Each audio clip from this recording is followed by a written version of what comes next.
કરેલું અહીંયા જ ભોગવવાનું છે.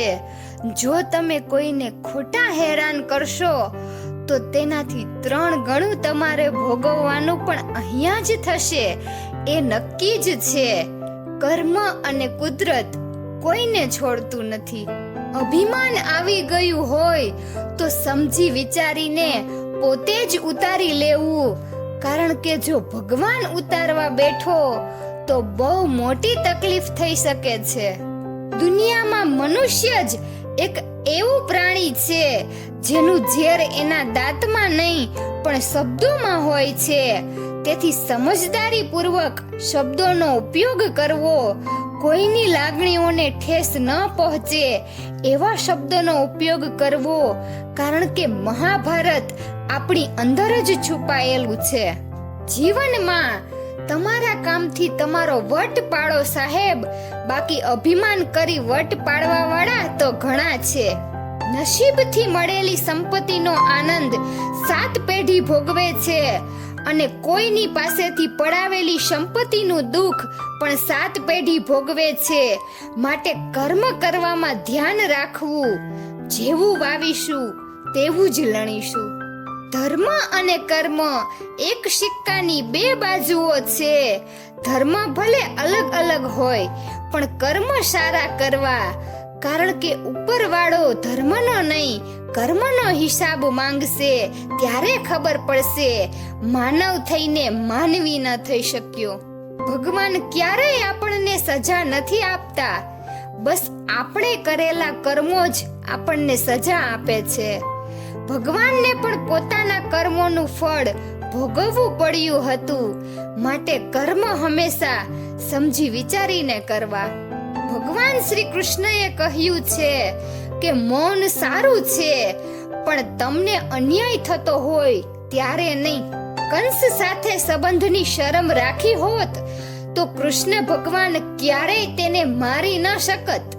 ખોટાનો વિરોધ જરૂરી છે, પછી પોતાના પરિવારનો હોય કે સંબંધી.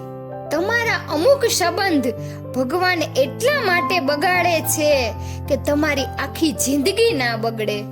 તમે કોઈનું ભાગ્ય તો નથી બદલી શકવાના, પણ એક સારી પ્રેરણા દઈને માર્ગદર્શન તો કરી જ શકો છો.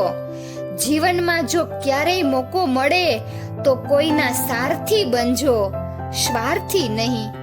જે તમારા ભાગ્યમાં છે એ ભાગીને તમારી પાસે જ આવશે, પણ જે તમારા ભાગ્યમાં છે જ નહીં તેની પાછળ ભાગવાથી પણ એ નહીં મળે.